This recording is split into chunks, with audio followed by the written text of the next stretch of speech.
Right. Um, Jason, believe it or not, when I was kind of talking with Evan this morning, he called me out of the blue. He will be there tomorrow, Fuck. Really? hopefully with a new Wow. attitude. With a new attitude. That sucks. I'm not I gonna be there. yeah, Awesome.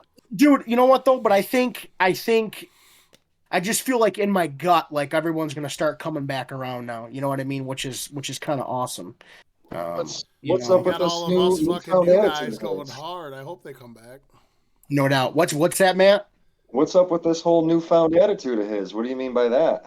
So he had just said on the phone, something's got to change because, on his end, things aren't working out. And I had just said, I go, listen, you can come in there with a fire under your ass, but you don't have to be degrading either, and that's something that I've had to figure out how to tune down and deal with as well. Degrading as Um, far as like how? Like you're degrading just towards coming in yourself. and yeah, just talking shit to people, Oh, okay, like I'm better gotcha. than you, like your hair's, blonde and you got a fat ass and like you're never gonna be good and you suck and like you just can't do that. We've gotta there's really something special here too, because everyone is so consistent on coming to practice. Don't get me wrong, life pops up, people get sick, et cetera, but everyone's super supportive. Everyone's, starting to become talented as far as not just being, well, I'm just strong here. Everyone's starting to use their fucking head too. So for me, that's the biggest thing. When you can work with guys that are strong with you, that's a bonus. When you can work with guys that are stronger than you and the table game is real good, now you've really got something going for you. So like I said, I think long term, as long as everyone still comes consistently, I think you're going to start seeing bigger gains out of everybody. As Hmm. long as you don't get injured and stuff like that. And that's the other thing too. With guys coming in now, where it's not just one or two guys that are really really strong. You're going to have a handful of guys now. So now it's easy to get hurt. You know. So just everyone's got to be smart too. I'm dealing with some stuff right now. I got this distal bicep tendon I was wondering what inflammation that was. flaring up again. Yeah, so I don't know. I moved. I was driving on my way home from work, and I moved just wrong, and my elbow popped, and then all of a sudden it started feeling weird, and I'm like, "You got to be shitting me!" So it's flared up right now, but I'm gonna ice the shit out of it and pull hard tomorrow, hopefully. So Now, is that something you dealt with like prior when you were like actively pulling? it was, and it got to the point where it got so bad. Um, it's funny because in that area, like the top of the elbow there, once it gets inflamed, it really starts to shut other muscles down. The bicep, the brachii, your tricep. So now all of a sudden it's like your arm's blown up. You try to move and nothing's working. So for me, that was super frustrating. I'd actually take probably a good 6 months of not pulling on that side, and this was years ago, just to get it to go away. It finally went away. And then all of a sudden I started to come back and it was a problem. So then, I kind of laid off completely for a year or 2 years. And then Matt gets me back going into it. And, it's been good up to this point. So I really don't know if I hope it's not this touch and go type thing. I'm hoping I can get this thing to heal up and go away. But if not, we'll have to look into like maybe some platelets injections or something and Oh, there it Yeah, the is. the, the stem heal. cells are getting super popular now Yeah, too. they are, and it's starting to come back to our area too, where now you don't have to go overseas or you don't have to leave the state. You know what I mean? So hopefully we can come up with something, man. Which arm is that? Is that your It's my left or right right? arm. It's my right Ah, arm. that Yeah, sucks. it big time, big time. Hey, What's There up, it is. boys? It's a what's bad up, dude Rich? up there, dude. So, What's Look at the up? hardware. Look at the hardware in the back. oh Yeah, yeah, yeah. Oh, oh my yeah. bad. He's Nice got little lab. setup This there. dude's not playing around. Look at it. Look at it. Are you That able to shelf's got turn lab yourself bolts up a in little it. bit, Rich? Let me check here. Like Like the your volume volume, thing. like I don't hear you that great. Maybe you're not close enough or something. I don't know.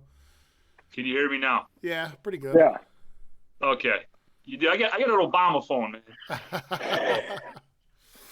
Not that great. Well, with that, now that we got at least this core here, hopefully Brandon jumps in. I have got everything up and running. Keep It GRL podcast, greatest podcast on the planet. I'm here with the Heavy Hookers, the arm wrestling team I've been training with, team that we kind of threw together over time. Who named the Heavy Hookers? That was Mark. Mark and came up with Jake's that? Was that idea. Mark? Yeah, and Jake. Yeah. So everywhere we go, everyone always comes up to us and is like, you guys have the best shirts, best team name. So Heavy Hookers, oh, there you go. It's right there. There it is, man. So There it is. basically, I've been wanting to do this for a while, and I managed to finally get at least the core of the team, like the first set of guys, the most consistent guys and stuff like that, to talk about arm wrestling. And I got a couple like key points to go through.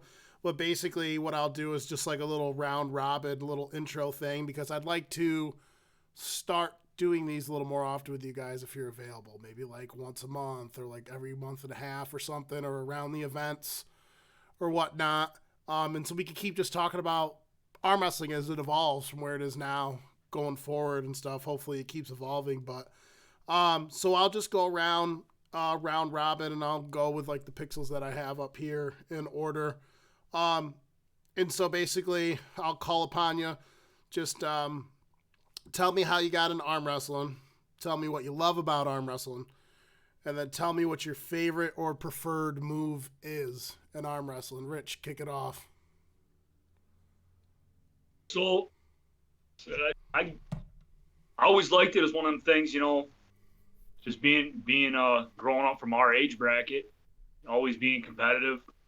Everything you do is competitive, right? So I mean, it starts when you're young doing the arm wrestling thing, but about 2.5 years ago is when I got into it, and ended up that Arm Bat app came out, messing around with a couple teams.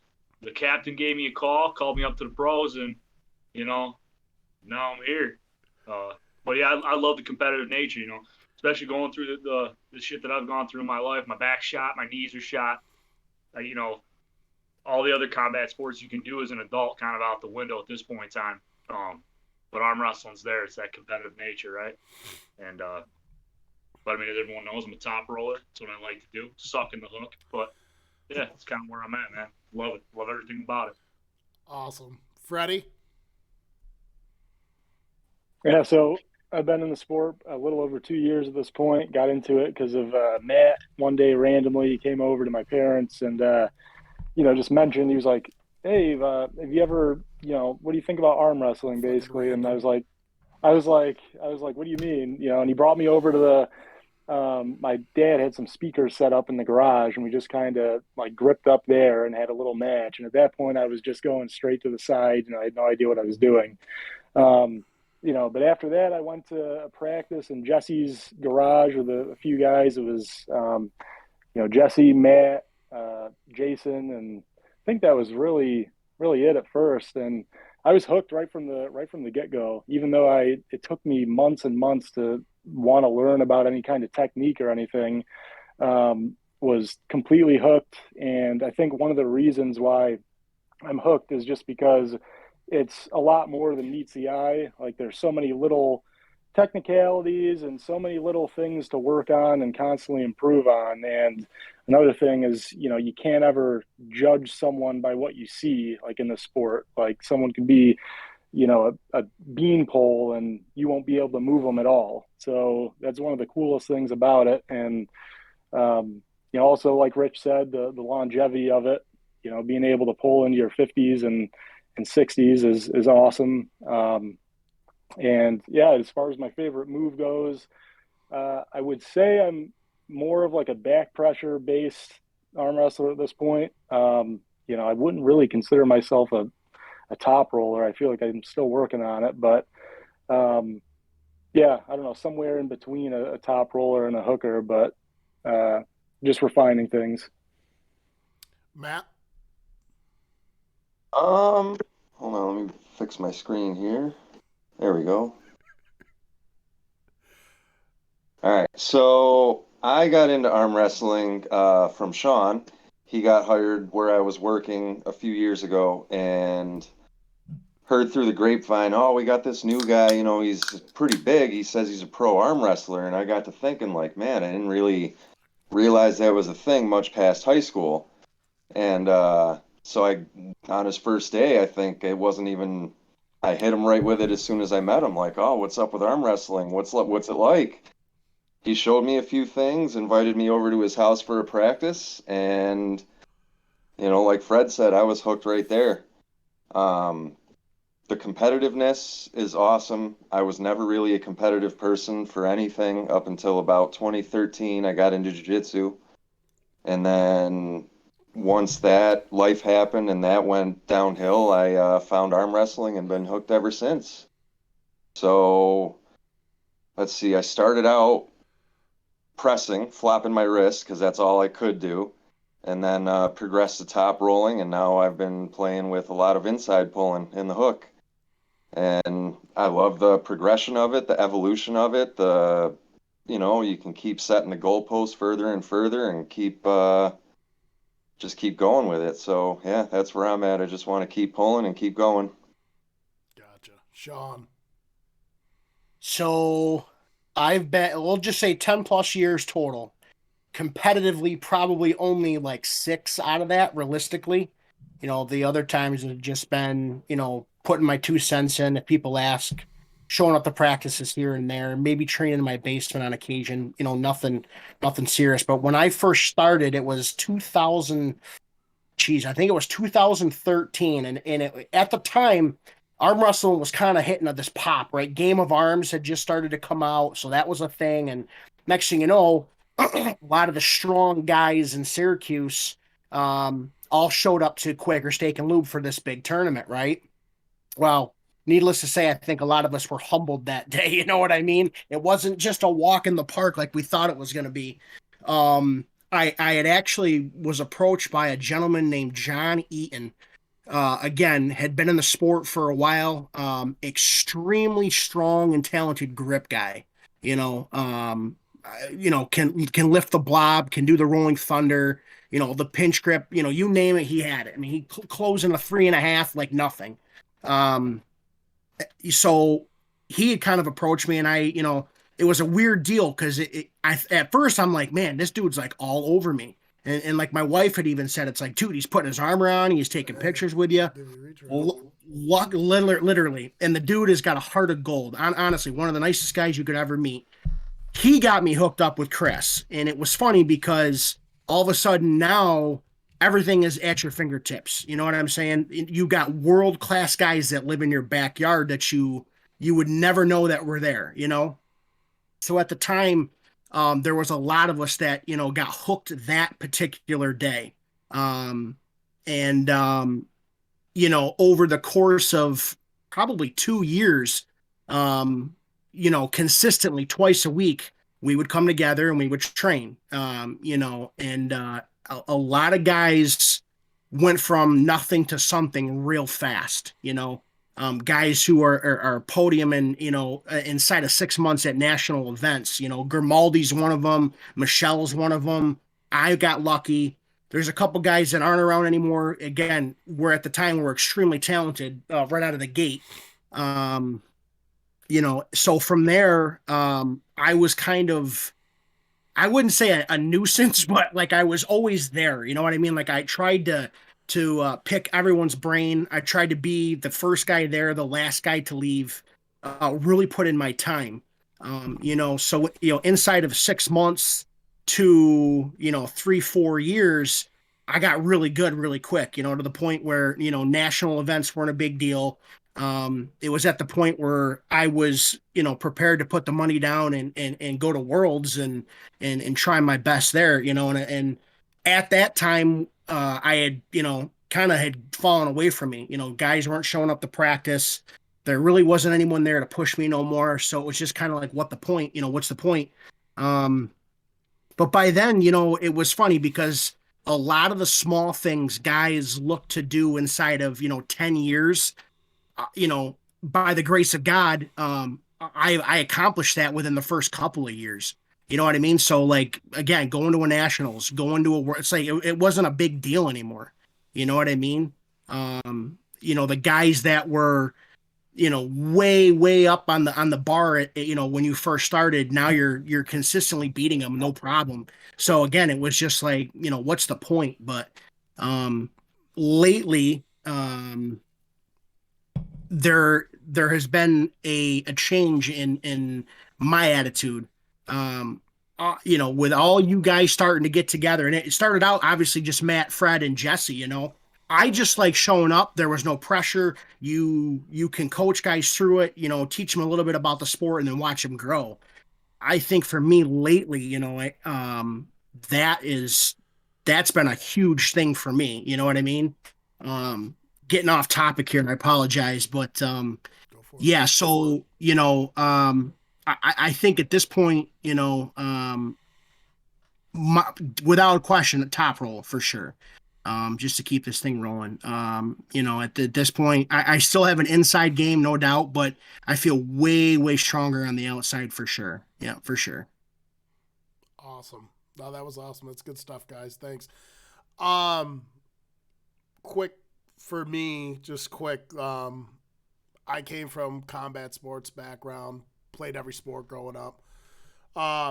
Ironically enough, Mark has been my MMA and kickboxing jiu-jitsu coach since, I don't know, I was like 23, I think I met Mark. 22, 23, and one day I'm getting ready to strap up. Like, it's Friday night. We're all supposed to get in the cage, just beat the snot out of each other. That's what we do on Friday night. And people are all gathered in the back. And I'm like, what's going on in the back? This is when the gym was at the mall. And I look back there, and Mark is arm wrestling this massive, like, Eastern Bloc dude that used to train at our gym all the time. This guy's like 6'3", like 260. There's Mark back there with that face he makes, just arm wrestling this dude and whooping him. And then I just thought to myself, like, we try to kill each other in the cage. Like, why are we arm wrestling? I thought it was stupid at the time. Fast forward to COVID, I watched Devin Larrett versus Matt Mass in WAL because it just happens to pop up on my YouTube. And it just seemed to be every single thing that I love about competition, I feel like, is in arm wrestling. The characters, it's still a combat sport, the shit talk, the optics of it. It's way more nuanced than people think, and I just found myself like going down a rabbit hole with arm wrestling. I just thought it was so amazing. And then I started seeking it out. And again, flipping back in Revelation, all of a sudden I'm like, Mark, you know anything? Like, I just seen you arm wrestle like a long time ago. I go, do you know anyone that arm wrestles? He's like, yeah, I still arm wrestle. I'm like, yeah. I'm like, who do you train with or whatnot? And he brought me to that gentleman's house. I forget his name. I think you guys brought him up in the basement of when I first met Matt and Fred. And we pulled in that one gentleman's basement. Remember that? Oh, Pendock. Yeah, that was the first time I ever arm wrestled. So it was like me, you, Matt, Marty, a couple other guys, Mark, and I just fell in love from there. And I love the sport. So many things that you guys said before about how you could do it until you're older and stuff, and it got me to get off the couch. Like, it got me working out and running again. The camaraderie and everything. I would say at this point, started out as a flop wrist presser, but I started getting better at top rolling. That's what I've been doing now. Trying my hardest to get better with my riser and use my limbs. That high hand, try that high hand top roll, but I still got the flop. It's probably my most effective move if I need to use it. So, yeah. Brandon, you there? Yeah, I'm here. You got no video, or are you hiding out on us? Let's see that hair, dude. I'm trying to figure it out. No worries. Don't laugh. I had to get my wife involved, bud. But yeah, one thing I will say is I love the team. I love that, Sean feels motivated and takes by all of us and takes his time out of a Saturday morning. Like, he could be doing anything else in the world. And comes in and coaches us, love all you guys. Like, I have so much fun. Like, I consider you guys friends. And practice is just, like, easy.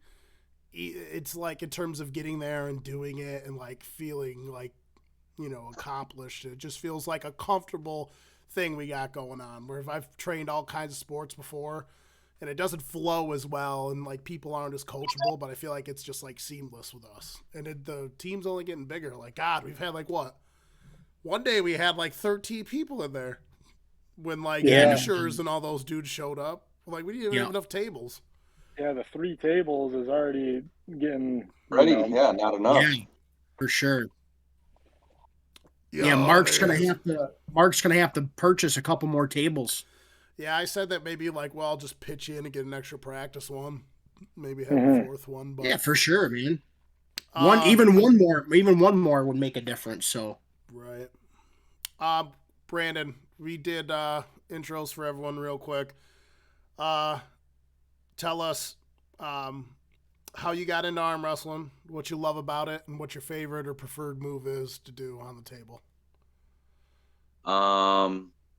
Well, Jason got me into it, and before that, I've always been into being like challenging myself with different things. But I just got into that, and I just really like doing that, so I focused on training on that. What is your preferred move? Like at this Um, point, where do you think you're best and strong at? What's your go-to attack on the table? um, wouldn't you guys say it was probably like the press or something like that? What do you guys think that what Strongest Yeah, at the moment, like the press. press feels the strongest to me, but the top for roll, sure, like the more you work on it, your top roll feels like it's getting stronger too. right? I Yeah. also think your capability to hold defensively, and I think that's an underrated Oh skill to yeah. have.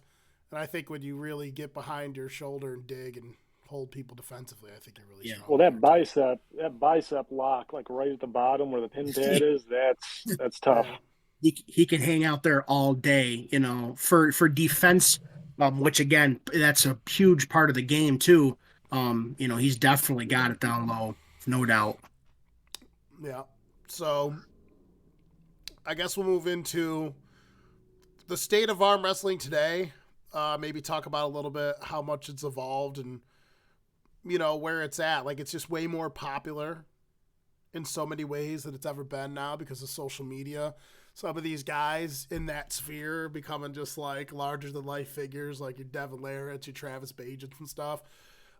Maybe Sean can kick this one off because you've been arm wrestling for a while. Like, what direction do you think arm wrestling is going in? How do you feel about it now, and where do you see it going in the future? Like, do you think it keeps growing the way it's growing? So I think I'm the last person to ask this question because I'm usually, very blunt about it. The sport is growing. I think it's growing in the wrong direction, to be honest with you. I think it's become a status thing nowadays. You know what I mean? Where it's not about going and working hard and trying to become something. It's the next best. It's like a boys club. You know what I mean? They show up to practice and you put in a little bit of time, but no big deal. Um, but again, the sport has to grow. You know what I mean? It needs to grow. I think a lot of these new events that are again in our backyard are going to start bringing out some new talent, which I think is needed. Even if it was just for us, locally, just to keep training to keep ourselves going. You know what I mean? But again, something's got to change. You know what I mean? Because it's not, it hasn't evolved like it should have. But I also think it's one of those sports, like Rich was saying. It's good for the guy who's broken. At the same time, it's like how many guys are really willing to put in the time and stick with it. You know what I mean? That's the other thing behind that too. Anyone else got anything to add to that? Yeah, I mean, like I don't have any of the historical knowledge, obviously, because I got into it 2.5 years ago or so. But the way that I see it going at the moment is, especially with social media, how prevalent that is with a lot of the top arm wrestlers, is they're building their image up and then looking for super matches, and I think tournament polling is kind of being tossed to the wayside, which. In my opinion, I'd like to see the opposite. I'd like to see tournament polling be the main thing people focus on. Imagine if there was a huge tournament in the U.S. where all the top pollers went to and were active, and that would be amazing. Maybe not so much for the spectator aspect, But, from a competitive standpoint and being involved in the sport, I think, tournaments are definitely, I'd like to see them continue to grow rather than just the super match approach. Anyone else? I think I agree with a lot of what Sean said, but I think a lot of what he is saying could be alleviated by just having more events locally for people to participate in, right? Because then that's going to weed out the people who are going to practices just for like social time, whatever, hang out with the boys. And the people who want to compete and be serious about it can have that, especially being in central New York, which is ironic because it's the literal crossroads of New York, 81 and 90.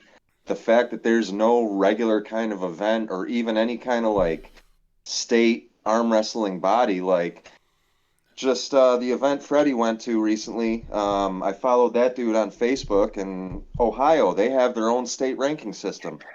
So Yeah, regardless of how like official it is, like I think something like that being available would really alleviate a lot of what Sean was saying as far as the people who are serious versus not serious. We should start a website with a New York I mean, State ranking system, and then start the Heavy Hooker Invitational.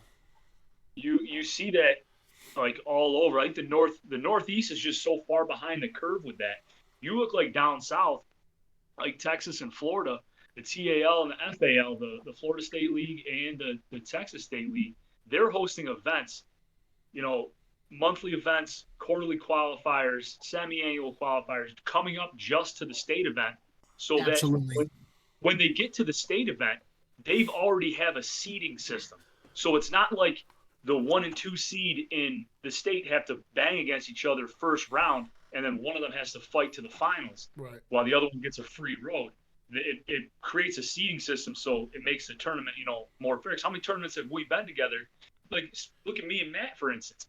Me and Matt have met each other in so many different tournaments. We were obviously the 1 and 2 pullers, respectively, in different hands in those brackets, but we had to meet each other in the beginning, and it's just, I don't think that's just not great for the sport.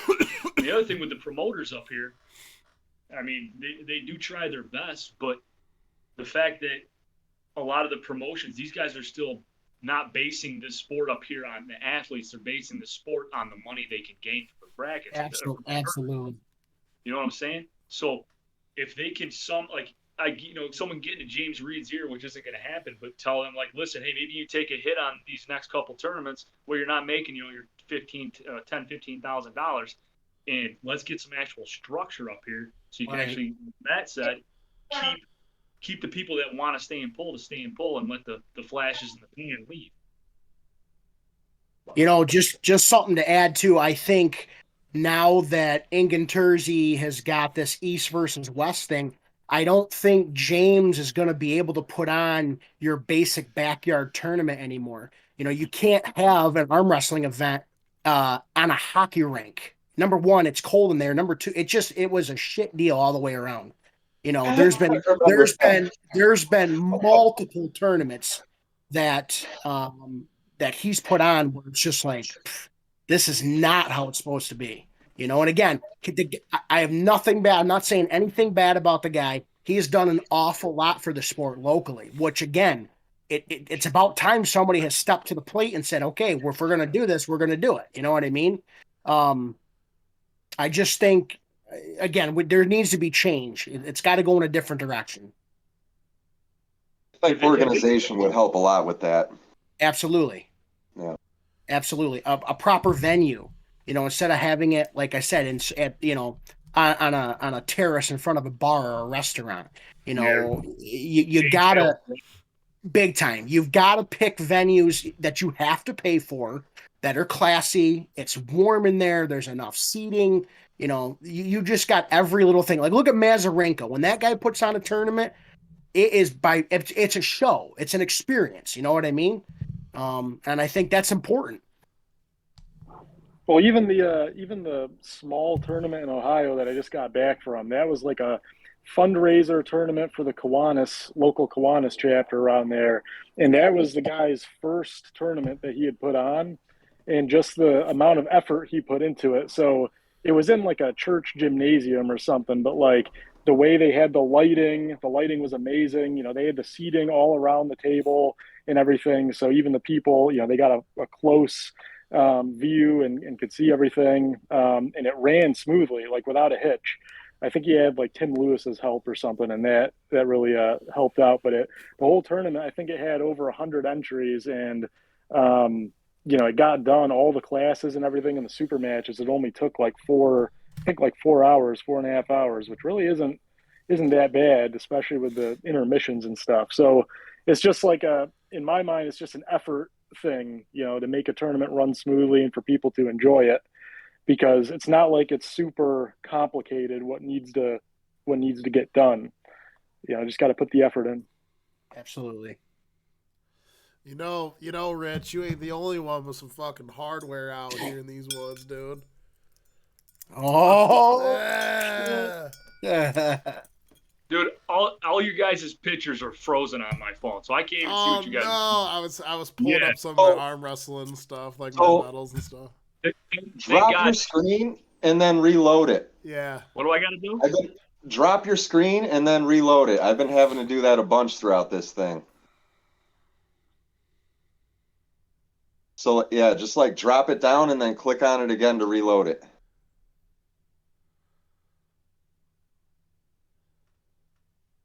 There you go.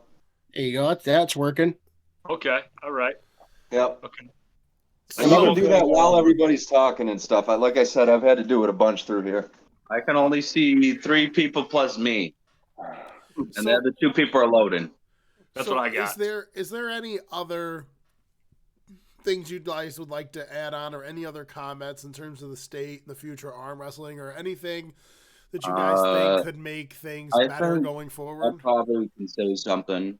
When I tell people that I'm getting into arm wrestling, I have to explain to them it's not like school and you're just doing just your bicep and all that other stuff. It's a whole mechanics of your arm, all of your arm, your hands, the tendons and all that, and then your back for like back pressure and keeping it tight, and then your stomach and all that. People are not understanding that if they knew the mechanics of what it goes into it, probably it would gain a little more popularity if people are more aware.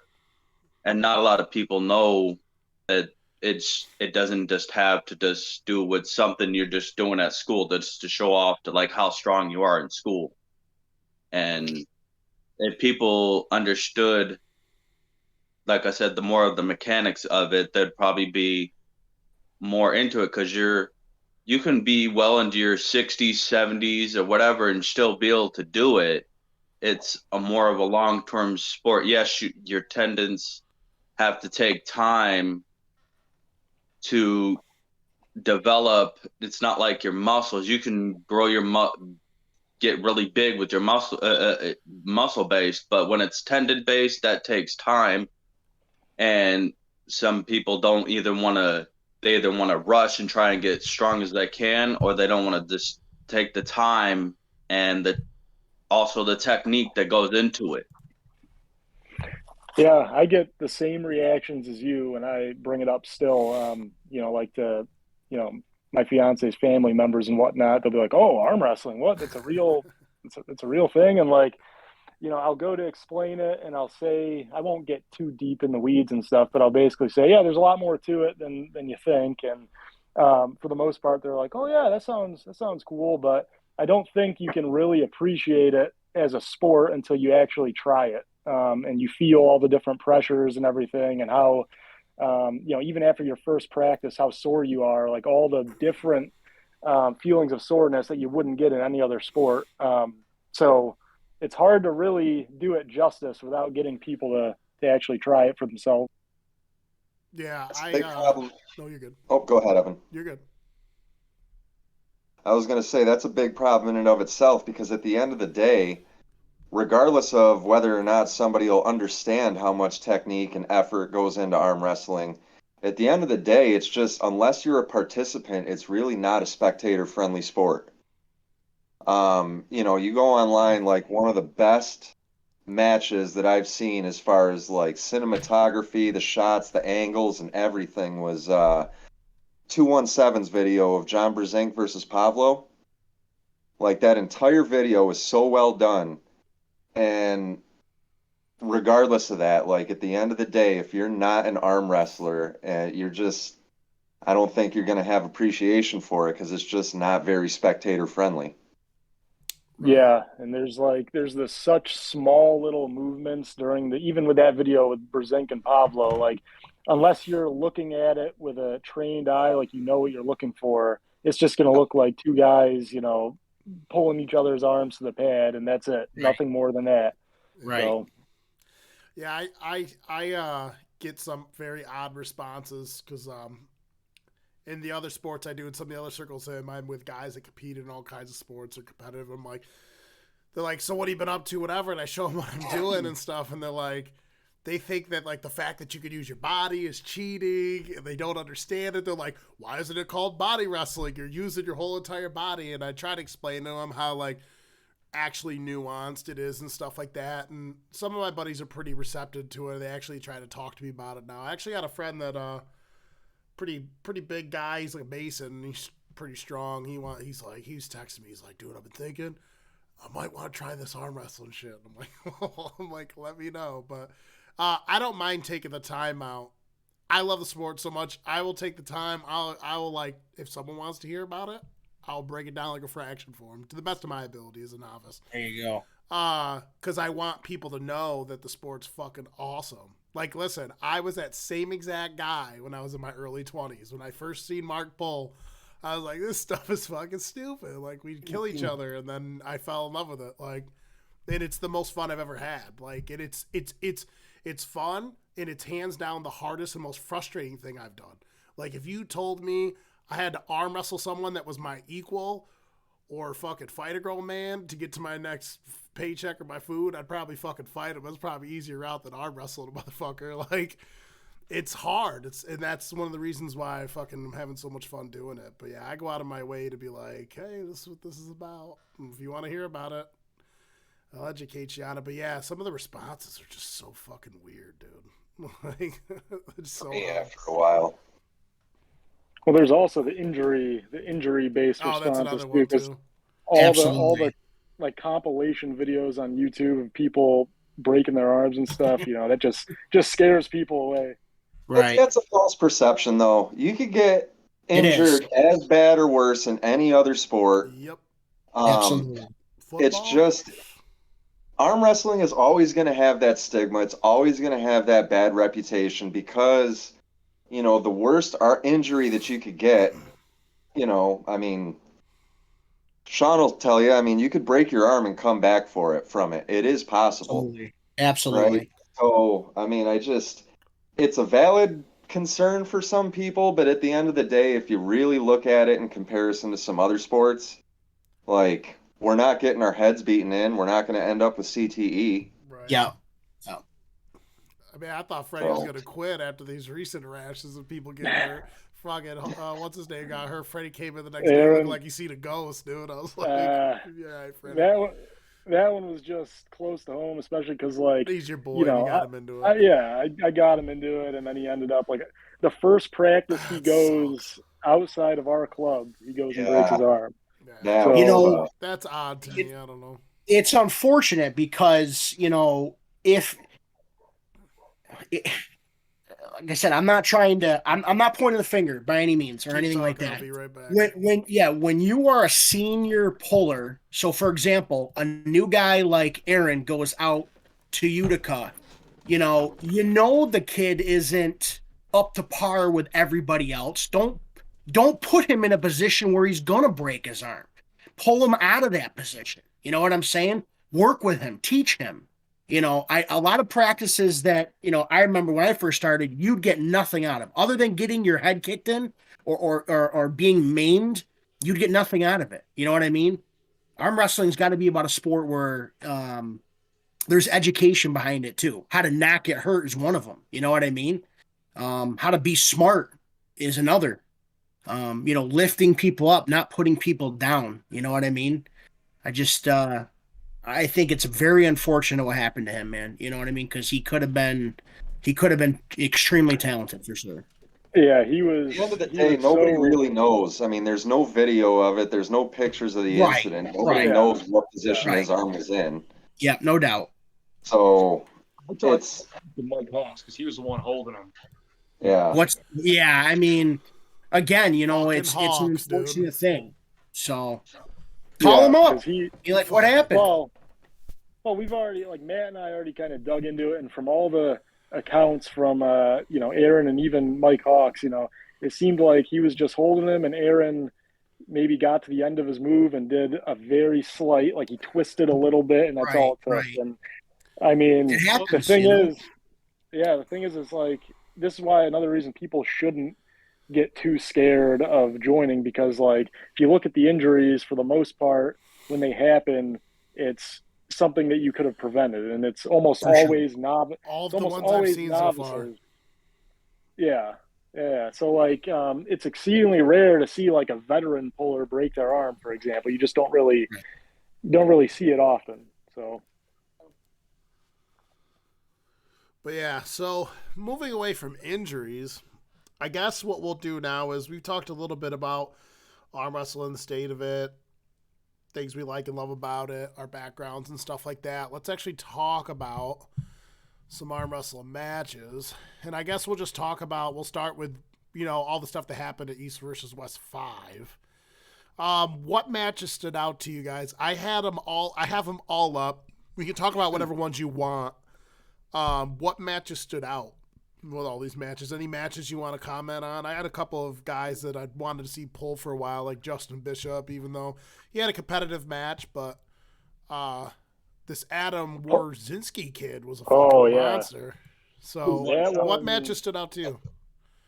yeah, the Adam one to me was one of the most shocking, just because you see Bozadar, like all the videos that he's in, and even bigger guys, his hook is just immovable, and Adam just controlled him like it was nothing. So that was the most shocking one to me. And then was Paul Lynn on this? Was that? Yeah, Paul Lynn's Yeah, match he was. against that one was also pretty crazy, pure domination. Yeah. That one was wild. Well, your boy got fucking ran over. Your boy Ryan Bowen. Oh yeah, well, silver lining on that, he was able to take Zurab's hand. It's just the arm strength wasn't there. Then you do the wild match with Wagner Bortolato. He's just running around yelling at people and shit. Yeah, Wagner's a bad motherfucker, man. When you A heart attack in that match. Exactly, dude. That dude's willing to die to win. Yeah. You know what I mean? He's interesting to me because like obviously he's extremely strong. The dude like lives in the gym and stuff. But I always wondered to myself when I watch, and this is someone I'm not a professional, I'm not good, I'm just a fucking amateur arm wrestler. But I always feel like a lot of times I feel like there's like a skill deficiency there, Sean. Am I wrong with Wagner Bortolato? There really isn't with that guy. The evolution of Wagner is incredible. Talk about a guy who literally does not give a fuck what anybody fucking thinks. I don't know if you guys have seen his workout videos like in the gym. He's literally doing pull downs, moving the whole machine around the entire gym. He's not even on the bench. Like this dude just does not give a fuck. Whatever it takes to create more trauma just to build himself up. You know what I mean? Like when he was a middleweight guy and he was pulling Michael Todd, actually, Michael Todd's arm didn't break, it shattered. The power that this guy's got is unbelievable. Is he a technician? No. But he also does have enough tools in the bag to get him out of situations too. Yeah, I think that showed a little bit in that match too, even though he lost. For sure. Like, even if you're that much of a powerhouse, I don't think you can get that far to the world elite level without at least some kind of technique under your belt. Absolutely. Yeah. I thought that master's pretty interesting. I was rooting for him. The He's Justin he's Bishop fun and to watch, Mendogas. man. Yeah, he's an animal. The Justin Bishop and Mendogas Terrasitis match was pretty awesome. That was like super technical, back and Yeah, I love forth. Bishop. I was a little bummed that Bishop lost, but I mean, it was an awesome match to watch. That was probably one of my favorite matches on the card. Yeah, Bishop's the Yeah. man. Well, Mindaugas is like, he's not like the biggest guy. He's not the fastest guy. He's just got like some weird sticking point like power, and he just, one of the best top rollers that I know of, at least. Yep. Rich, you like any matches that you specific? Did you watch this or did you check the highlights? I'd assume. I watched a bit at the gym. I thought my favorite portion was the Adam Warzinski, because I think he was there to prove fucking points, and he did. He made a statement that day, and I mean, I just thought that was phenomenal for East versus West and phenomenal for the American side, because you don't see that often, And that was by far my favorite portion of that. Yeah, he was so focused and composed, and then Oh, even yeah. after his dialogue, that he was like, "I fucking work harder than everyone." He's like, "Come get some," Yeah. and all this shit. I was like, "Yo." You show up with your t-shirt tucked into your khakis, man. It's over. It's over. Ain't nobody beating you. plus 20 power and speed if your shirt's tucked into your dude. khakis. Dude. Yeah, man. Got your New Balance rigged up, dude. No one was beating him that day. That's fucking funny. Yeah, that was hands down my favorite one. Just because. What weight is that? I think that was like, what was it, like 200 pounds? Like Adam was something 200. like Big that. dude Yeah. at that weight. I don't know how tall he is. It's that fucking arm. It's that bionic arm, Yeah. I think Bozadar was like 10 or 15 pounds lighter than him. So it wasn't, completely equal and everything, but still, even that being said, super impressive. I mean, at that elite of a level, 15 pounds shouldn't make that big. Yeah. You know what I mean? Well, Bozadar also pulled the Dubai event for some reason, like a few weeks prior, and I think that fired Adam up even more because he wasn't taking him too seriously. Right. It's disrespectful. This matchup between Daniel Prokopchuk and David Samushia. I didn't know a lot about David Samushia before going into this one. I knew the other guy there, the Battle of the Little Dudes. That one was wild, and this what Daniel did in the last one coming into this one, I was like, oh, this will be interesting. I've never seen this other guy. And this David dude fucking just took his hand and just fucking smashed his ass.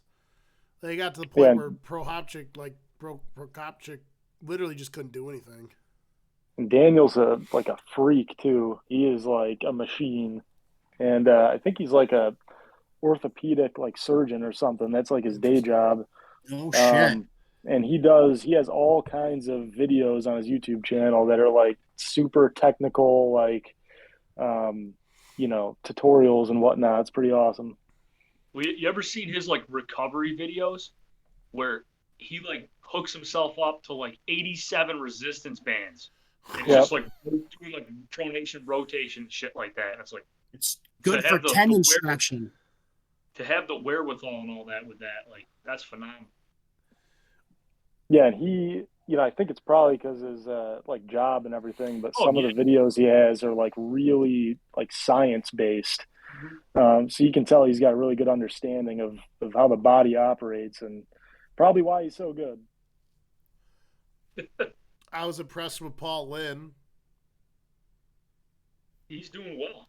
Yeah, he's turning heads for sure. Yeah, he crushes in that match with something else. He's another one that's obviously has come a long way in a very short period of time. I don't think he's a technician by any means, but that dude is willing to dig in and grind it out. Baby.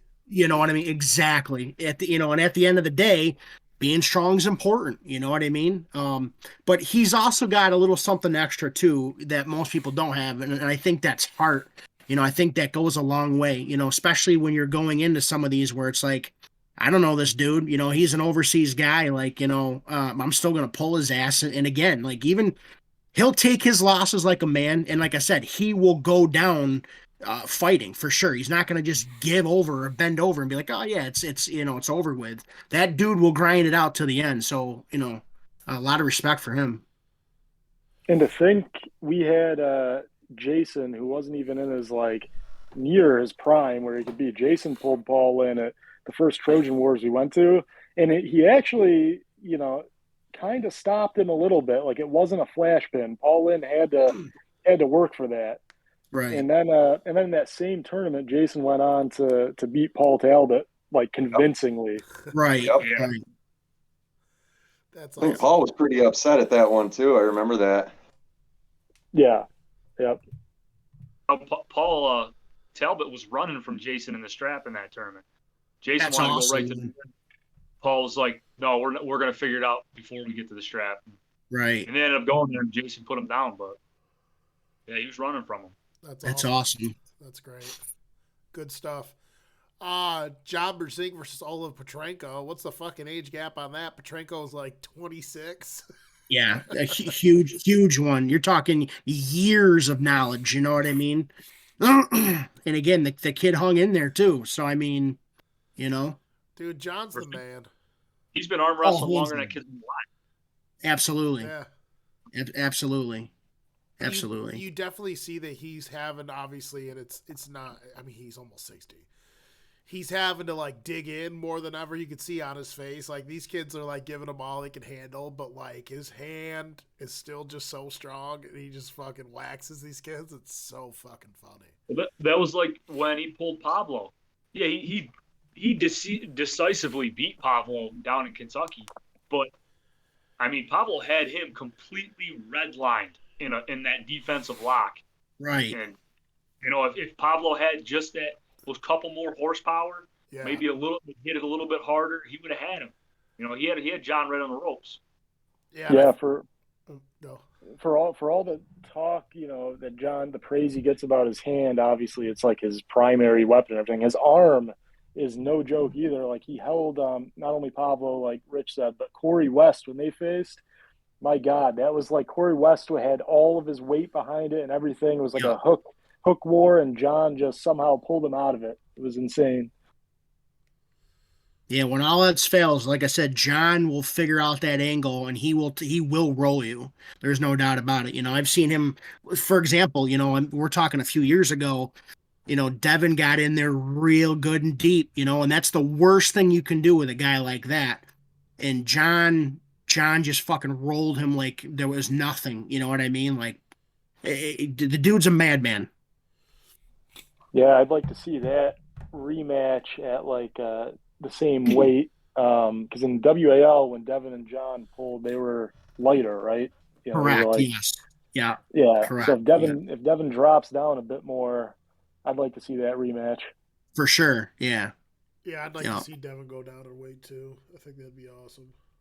Another good one, and I find myself watching the first initial setup is Gasparini versus Chafee. Gasparini is by far, he is top tier technician. That dude will sort you out. You know what I mean? He comes from a long line of arm wrestling. His father Massimo was a madman. But the part that I watch over and over again is when they first lock up and Chafee starts to pull and Gasparini is like, fuck you, I'm going to pull harder. And you literally see Dave Chafee, his hand and wrist cave. And all of a sudden Gasparini's just like, whoa, he's into it. I watch that over and over again. To be able to say that you were able to cripple Dave Chafee, take him out of his element and rattle the shit out of him is incredible, man. Incredible. Fucking wild. Yeah, dude, it's unreal, man. It's unreal. Yeah, that match was wild. So it's just interesting. I've always thought that Dave Chafee, to me, just has this like really crazy blend of, he doesn't have like short arms, but like he doesn't have the longest arms. I always think he has like this odd blend of size, length, horsepower, a kind of a like unique angle when he attacks people. And I just feel like Dave Chafee's always just a problem for people. But to see that match, to see him win 3-0, the way he did is just fucking nuts, man. So like anybody who really watches him, he is the first 2 rounds, he is the most deadly. You've got to either destroy him and get it done quick, take him out of his element right out of the hole, because if not, as long as he's got power, which usually lasts 2 rounds, you're in some major trouble, man. Major trouble. Yeah, Yeah. you're good. So, Sean, you've gripped up with Chafee before, right? A few times, yeah. So his hands, are they like, they're pretty It's not- giant, right? Yeah. Or no? No, they're not. They're not. Really? Okay. No. My hand's bigger than his for sure. He's got it's not a thick hand. It's a very, it's like mature muscle hand, if that makes sense. You know what I mean? You feel more bone and dense muscle than anything, but no, he does not have a big hand. I don't personally think he's got a strong hand. I think he's got a good wrist. I think he's got a good arm. But again, we've also seen his hand and wrist getting taken away from him on multiple occasions too. Yeah. You know what I mean? So, and again, I'm not talking shit. The dude is strong as a motherfucker. You know what I mean? I can't beat him. I was able to slow him down, and that was the best I could do. And even at that point, once he got me out far enough, he was able to roll, no doubt. Like I said, the best I could do is slow him down. So again, not a bitch, but no, he definitely does not have a strong hand. One of the best things I think about Chafee is like his consistency, though, too. Like he just pulls all the time. Like you'll see him, he won't pass up an event, which a lot of people do nowadays. They get really picky with what matches they want to take and whatnot, but Chafee just seems to be everywhere. Super match.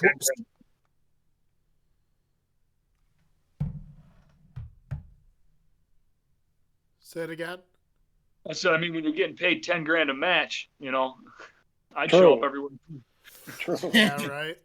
No doubt, that kind of changes everything. Yeah. Listen, No, dude, he's pulled so many consistent super matches, and people don't understand too. That's a lot of dedication. That's a lot of sleepless nights and extra training and getting your ass kicked on the other end as far as recovery. Like that takes a lot out of you too, man. Listen, Freddy's a super match puller now, so he's gonna have to start fucking footing some of these fucking gym expansions we want to do. What I wanted to talk about was one of my favorite matches, like matchups. Anyways, it was 3-1. The Rivas Lutitsa versus Artem Morozov. Both those guys are fucking juggernauts, dude. Morozov's a fucking animal. How old is he? Like fucking 17? No, yeah, I think he's 24. 24. Yeah, 24. Yeah, he's a baby And though, he's man. And like I said, huge, man. he's a monster, man. He doesn't even look real. He's a monster. That's the juice, boys. Yeah, it's not even fair. Yeah. And you got to wonder what kind of longevity that dude's going to have. Even somebody like Levon, even though he's like the top of the shit pile right now, like how long is that really going to last? Hold on. He's pretty young, right? Hold on, listen, knock on wood. But dude, things aren't well for Levon. If you really notice, that dude's got to sit all the time. That dude can't stand for more than like He's 2 out of minutes. he's out of breath. Yeah, man. It's all the trend on his heart. You know what I mean? It's like an elephant sitting on your chest. So I woke up this morning and I flipped on King of the Table. I was just watching matches. And I like Irakli, and I was watching Irakli pull Marcio Barboza. And like, what's his name? Levon's in Irakli's corner, obviously, and he walks in, and everyone's like, yeah, whatever, Levon. And then literally 2 camera pans away and back. Levon's sitting in a chair somewhere, like you can't see him. And then they pan over, and he's trying to give Irakli advice, and he's like sitting in a chair like he's fucking Genghis Khan, dude. Hanging out, man. Just hanging out. Yeah. But yeah, it's not good. Not good on the health, man. He better be careful, man. Like I said, there's 3 guys right now, Saplinkov being one of them, that I think are looking to come take his head off. And like I said, he better be careful because there's some footage with Saplinkov and I believe it's Zaro Yeah, Yeah, Czar I and what's his name, Sylvia or whatever. yeah, Andre, yeah, Andre, yeah. Again, another two of those guys are incredibly strong. So, like I said, he better watch his ass because, like I said, they're coming for his fucking head. Oh yeah. And that's with Zauer and that other dude. They're like the thing with Levon is that he's 400 fucking 40 pounds or Right, whatever. He's right, giant. right. Yeah, Zauer's 400 pounds. He's right, just as fucking right. big. Yeah. He See, like I sweats said, so much, it's like he came out of like a rainstorm. Yeah, yeah, yeah. It's like jumping in a pool. yeah, for sure. Yeah, like I said, we'll see. Like I think it's going to be a clash of the Titans for sure. Um, and again, another guy going back to Gasparini. I think, you know, technical wise, I think he'd fuck Levin up. I just don't think he's got the power to back it right now. In time, I think that's honestly one of the guys that are going to come close. I just don't know if he's going to have enough to power through it, though. I think Did you that's hear just about sheer. the Brinkoff injury on his other arm that he's not working on? I Levon? didn't. No, Saplinkoff. No. No. What happened with him? Yeah. I think it was like his wrist or something like that he was having a problem with. I don't know. That Oh, guy's been looking pretty solid lately. I don't know, man. yeah. I think it must be I the think it left was arm. something with his wrist that he's not the arm that he's not training because he's doing the was it Oh. the pumpkin training or something like that. Oh well, that means he's probably working his right hand, right? Isn't he Right. right-handed? Right. Almost all the Yeah. matches training footage I see, he's mostly pulling Well, most of right-handed. his matches are supposed to be with that arms, but the other arm, he got some kind of injury with his wrist or something like that, like it's clicking or something like that. Gotcha. It's probably his left hand because, like I said, that right is it's a fucking panzer right now. What'd you guys think of Prudnick and Lara? As much as the circus that was at times. I don't know. I think That was funny as hell. Any thoughts on that, or It was a little like it was impressive in certain aspects, but classic, Devin every single match. Most of the fight is in the setup, and Jody, while she was like the best corner person that he could have ever asked for there, it was like super annoying to listen to. yeah, elbow yeah, on the pad, elbow yeah, on the like 1,000 times. he shouldn't even be allowed on that stage. That's not only it's disrespectful. This isn't a fucking wall tournament. You know what I mean? Like, you got no business being up there. Go take a seat like everybody else. No, that's how I felt too. It's a little bit embarrassing. Even my girlfriend, like she knows she comes to all the events. She's like, that's crazy. Why is she acting like that? I go, I don't know. Right, She's in her fucking right. corner. She's just his corner woman. I don't know. Oh, kitty cat. I think going back to Devin and Prudnick. I think when Devin gets in those little fits where he starts cerebrally like just fucking with your head, I think he's rattled at that point. I think he knew, I think he knows at that point like there's a threat on the other side of the table. I when it comes down to it, I still don't think Prudnick is there yet. But again, you're talking about a guy who, maybe in another year, is going to be fucking Devin up. Yeah, I agree with that. Well, you look at that. I don't know. And obviously, you're the professional. How easy is it for most of these technicians to feel one attack and then make an adjustment from round to round? Because that first round they pulled, it looked like it could have been a pin when Prudnick fucking smashed him the first time, and then Devin kind of like made this little face and walked away. Do you think like he knew based off that hit like how he wanted to attack him after that? Because that first attack, I was like, yo, not a lot of dudes withstand that first move that Prudnick put on him in the very first round. And I thought to myself, I'm like, oh boy, if he's gonna hit him like that, he might be in fucking trouble. But he really wasn't. you know, sometimes taking a loss too isn't a bad thing. You know, you can really sort somebody out. You know what I mean? Um, Going back to what you were talking about as far as like a technician, though, there's very few real technicians out there. There's a lot of guys that are technically savvy, and then you've just got brute strength pullers. You know what I mean? Devin is one of those guys that eat, breathes, and sleeps the angle. You know what I mean? If I can't figure it out, I'm going to let it go, but I will come back on the other end. Berzink's another one. You know what I mean? So there really is only a handful of true technicians out there. You know what I mean? So Prudnick is definitely not one of them, though. Right. You know, so um, to go up against Devin, Devin can go into a match, you know, 3/4 strength and still come out victorious. You know what I mean? So, Gotcha. yeah, for sure. So moving on to East versus West 6. Now, I don't know what you guys have heard, and this was the list that I could find. And I think one of them already is off the list. So I'll read what's supposedly confirmed from the spot that I found. And you guys can like give your opinions on some of these matchups. So to start it off, Rob Vidget Jr. versus Zerab. That's off, right? That's not officially happening? Or is that on now? I think that got canceled. Yeah, I think that did get canceled, but we have Irakli Zirakashvili versus Kurdigali Algerbayev, and that's the match I want to see. What do you guys think about that? That's supposed to be going down to East versus West 6. Algerbayev kills him, I think. Interesting. Rich? I think Agarbai, I mean, he's from watching his previous matches. I don't know if there's a lot of people that are there with him, especially, you know, who's the guy he's pulling? Irakli. Yeah, no, I don't. I think Angarbarev's going to tear him apart. I think just on all angles and all aspects.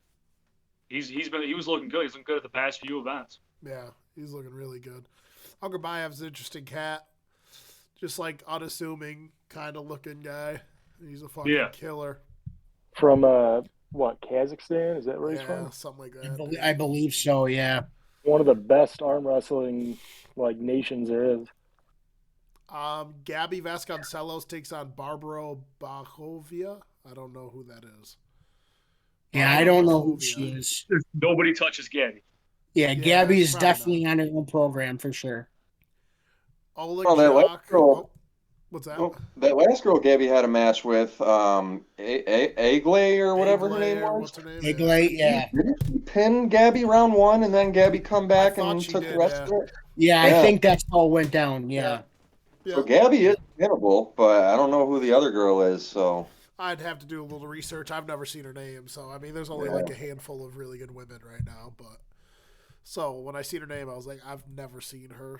Oleg Jok is back versus Alizan Muratov. It's another Kazakh guy, I think.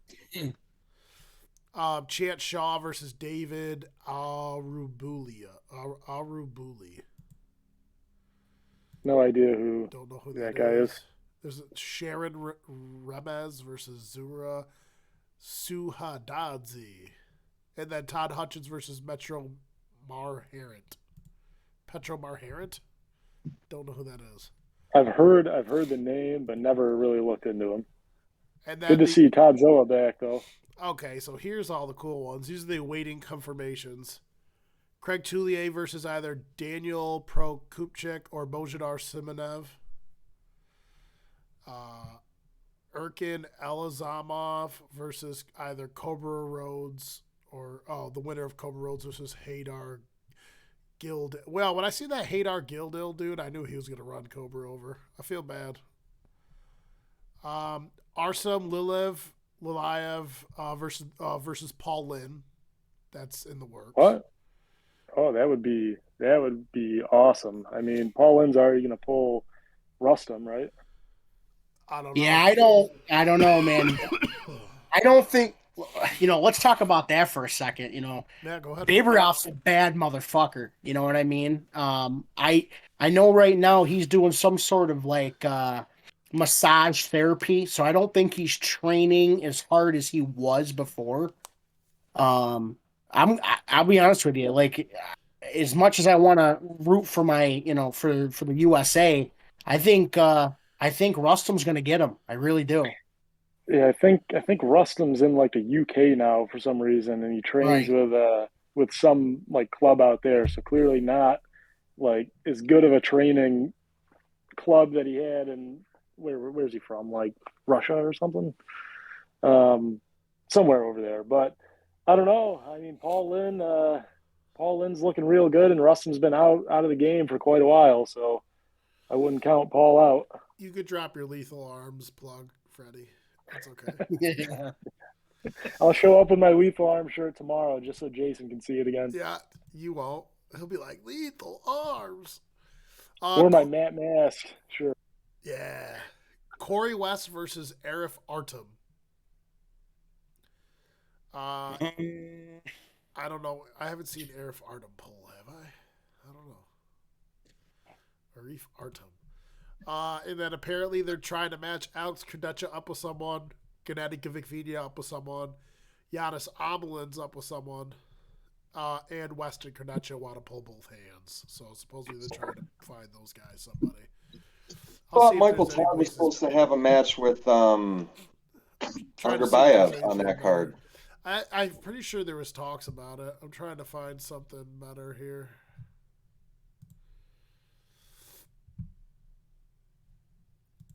But I don't know. I'm typing it in and I don't see much coming up. I don't think Michael Todd's really doing much of anything right now, so He just had his little monster factory there. right. I think that's going to be the new thing for him, so I think Michael Todd kind of knows he's out of it. yeah, for sure.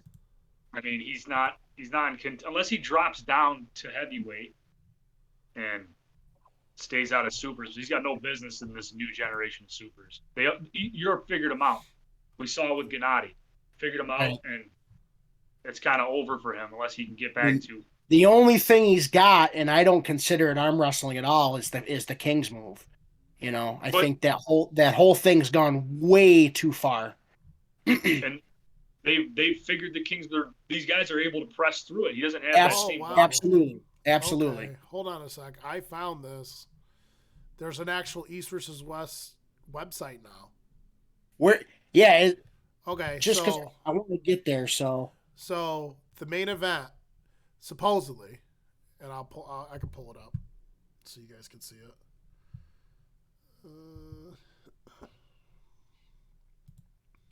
are you on the actual website, Evan? The East Yeah. versus West arm wrestling. So Jerry Catarat versus Georgi Where- Surgatov. Where'd you go in the It's menu? It's just easy. Oh, so you just got to start scrolling down.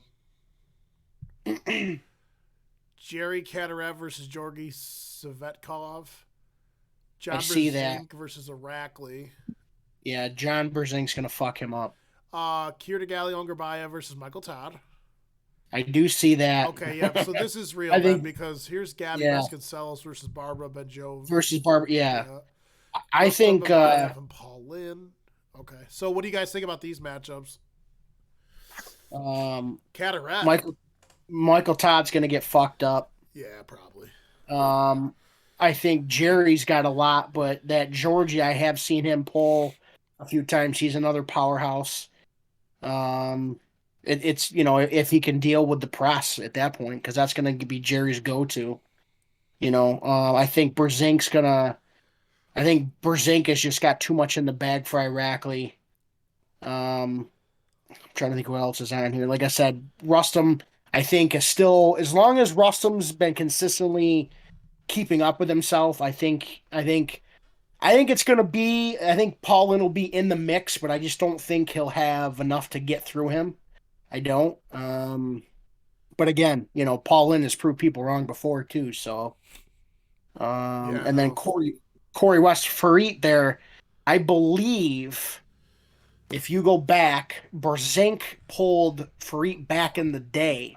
And Brzezinski had to work. I think he got him, but I think he had to put double time in it to get it to go that way. I'm all over the I think Fareed is apparently put on like a ton of weight too. Right, right. Yeah, he was not that big when he was pulling John back in the day. Interesting. Yeah, I'm interested to see this if this is real here. This Irakli versus Brzezinski match. I think Brzezinski just fucking hooks his ass. I think just like Or you Sean said, I think think Brzezinski tries to Brzezinski top roll him? Brzezinski You know, just crushes him. Irakli Anyway, is an inside guy, anyways. Don't get me wrong; he can top roll too, but I thought he he's an top rolled him. explosive guy. He does. Yeah. He does. His match against Marshall Barboza was fucking hilarious. That was ridiculous. Marcio couldn't keep his elbow on the pad to I save know. his That's why I life. was laughing Right. at it. It was so unfortunate. Between that and Marcio's, believe it or not, a lot of people don't know, Marcio's got a tiny, tiny hand Interesting. that makes things extremely difficult for him. Interesting. Again, super explosive, can drive through and a press, no problem. Between that hand and like Fred was saying, keeping his arm down, I think a lot of it is, though, intentional foul, though, too. Especially when you're uncomfortable. You know what I mean? Right. another guy, Craig Touye. Yeah. You know how we mentioned him earlier. Yeah. The He's Cajun. gonna have problems. He's gonna have problems though with his elbow man. fouls. For sure. I don't know. Honestly, I don't think he's going to do shit either. I mean, don't get me wrong. Like, Brandon Alcester, I don't think is that strong. I really Rich don't. wants to say something. Yeah. Come on in, bud. Come on in. Rich was like, Craig Tullian is not even a top puller. He's barely in the top 20 in the United States for his weight Correct. class. Correct. He just lost to Brandon Alcester. Brandon Alcester isn't even a top 10 Northeastern light heavyweight, let alone a prominent force in the United States. Craig Tullier was decent at 176 10 years ago. yeah, he's got to stop pulling at 200. They're kind of they're gassing him up like they just strung out Cobra Rhodes in West East versus West. Right. Where you bring someone that's way past their prime, they should be promoting at this point in time and growing the sport. But no, they want to relive the glory days against these younger guys and get tuned up as a stepping stone. Right. Yeah, I agree with that. I like Cobra. I mean, the guy he would have got was around his age, but man, he got fucking. Yeah, waxed. but I mean, Cobra beat him years and years ago. Right. But you can tell that Hadar has continued to train. Where Cobra hasn't really pulled since Game of Arms in 2013. When have you seen him really? Yeah, he looked frail too. He's had a 10-year gap where he's just aged out. Yeah. It's just it's tough. It's sad. He's still a phenomenal puller, but he was in no way. He needs for that match to be where it should have been. He needed a year and a half of hard training to even be on the. Look what when Hadar flexed, you knew it was over. Yeah, that's what I was saying. Right. That's what I was saying to you. He hit that bicep flex. It was like, holy shit. Like Cobra is in trouble. Yeah. Brandon, what do you think about all this, dude? You've been listening to all of us talk. What do you think? Drop us a gem. I'm just listening to everything. I'm just listening. All right. I'm just taking everything in. All right. Well, then let's move away from the East versus West. Who are your guys' favorite arm wrestlers? And you could go around, like, you could talk about whether they're like the best, whether you think this person's best, better, overrated, underrated. You can talk about arm wrestlers you can think are underrated. You can talk about whatever you want, but what guys, like, just go around and, like, what guys, you know, do you like and what guys do you think are really good for whatever reason? Rich, like, who are your favorite guys? So a lot of the guys that I like to watch and stuff like that, a lot of them don't pull anymore. Like, I was a huge, like, Mike Solaris fan. I thought he was absolutely phenomenal. I loved watching him. I loved the mind games he played on the table, you know, the bullshit in the setup. And he was a good technician. He was a solid puller. A huge fan of him. He had some fucking hands on him too, dude. Yeah, he was, he's a New York guy, so I mean, it's always nice to represent, and like he was because when I watched Game of Thrones, like, he was the first person I kind of like keyed in on, you know, a lot of those dudes like the out west, like Tom Nelson, he's fun to watch. another dude, but he hasn't been out moving that much. But when he does show up, he's still a stone wall. But a lot of the problems with a lot of the like these how people are taking arm wrestling into the YouTube world or the social media world. You get you talk anybody arm wrestling, it's all they know is like Devin Larratt or John Brzenk and all these just completely roided out dudes that are just kind of ruining the sport. But I like the homegrown heroes, coming about. Brandon? I think I can't really like say like my favorite really, but I started with Suplin Cup, looking at him, and then I got into Levon, looking at Levon's stuff, but it's just probably because that's all I really saw on like YouTube or something like that. But I like them, but as I'm getting into the sport, I'll probably find like somebody generally that I'm actually favorite of, but I can't really just say it right now. But there, with all the people that I've seen and all what I've looked at, there's a lot of good people. Sometimes it's hard to pick, sometimes it's there, but it'll probably take me time to find my like favorite. The dudes that I just like watching pulling are like just the regular guys. You know what I mean? Not these dudes that are trying to be superstars. Not these guys. The guys that are like watching anything. God rest his soul with Kenny Hughes. Anything that he did was just phenomenal to watch. That dude was such a stud, but he lived through so many issues and he pulled through so many issues. And you watch the ups and downs. I think like those dudes that pour like the humanity in the arm wrestling and stuff like that become gravitational for me at least. Freddy? I would say favorite to watch probably has got to be Matt Mask, just for his intensity and everything. Even if he hasn't really been successful recently and whatnot, he's still awesome to watch anytime he pulls. And then favorite arm wrestlers probably Todd Zilla's got to be up there just because his demeanor and work ethic. Like, he takes a really structured and like well thought out approach to everything, and it's clearly worked for him, and he's just a beast. And then he's there to do business. Like, he just shows up, pulls, and then gets out of there, and he's not about all the social media stuff. And then I would say Arsen Liliev probably as well, because he was a guy, not the biggest frame. He had giant arms and forearms and everything, but everything else was just kind of normal.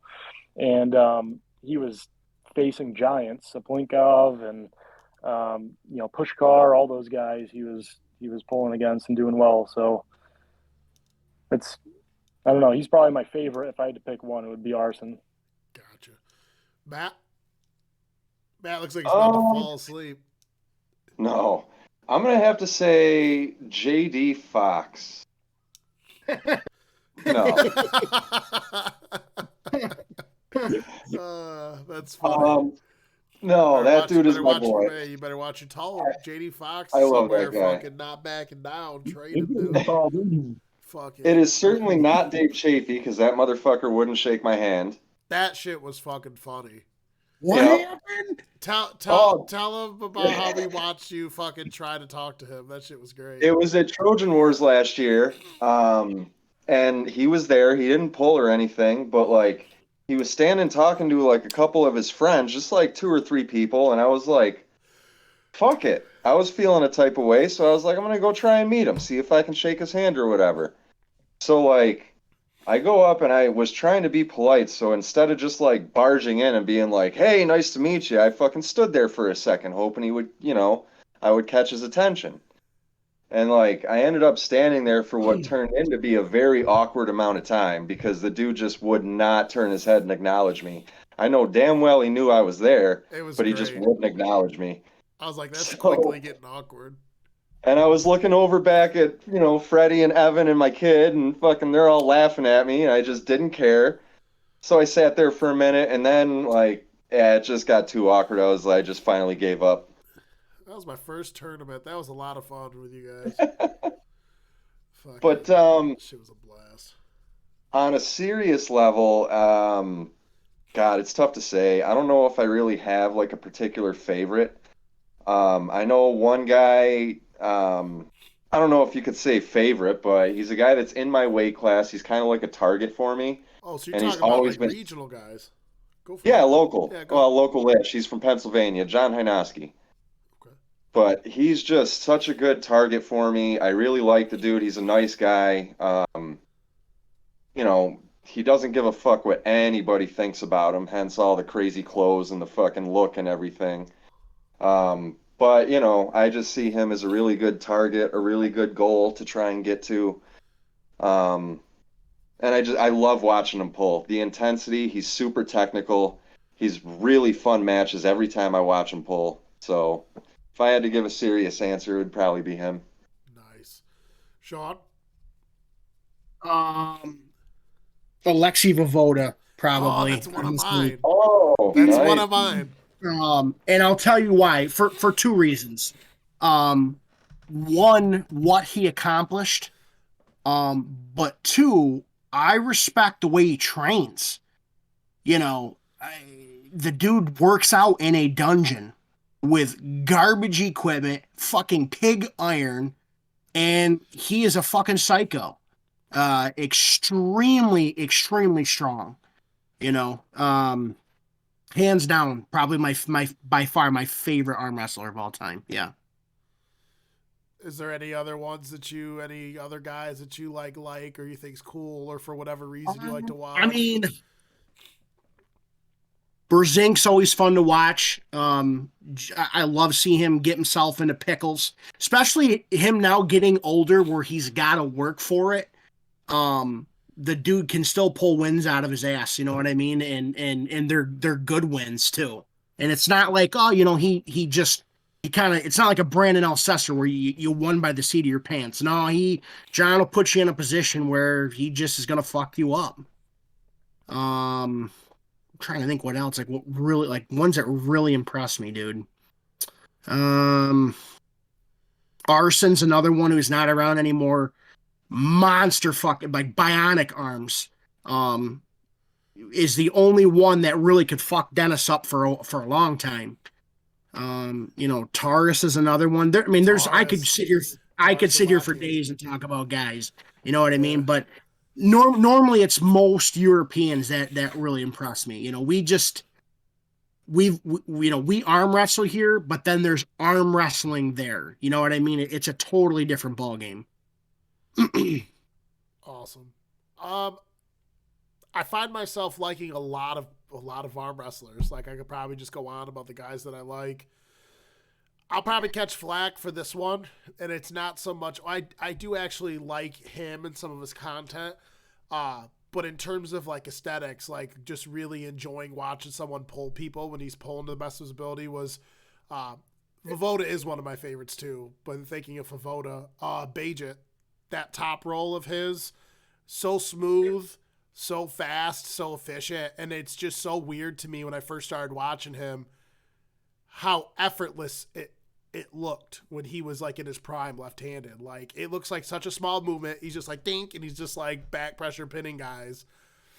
And he talks about all the time how he's like, I'm never like the strongest guy. He's like in a tournament or in a super match or whatever, but like just his one move is just like, it's just like butter. So I always enjoyed watching Bajit perform left-handed. Vovoda's one of my all-time favorites. And then I have a lot of guys that I just really like. Like I like a lot of guys. I like RVJ. I like Herman Stevens. Is a guy that people don't give a lot of credit to. He's a guy that pulls quote unquote clean and he beats a lot of guys, has a lot of success, but he's always injured. I wish you could see him pull more. But like a lot of middleweight guys too. Like you guys watch Nicholas Nonestad, the Steel Giraffe.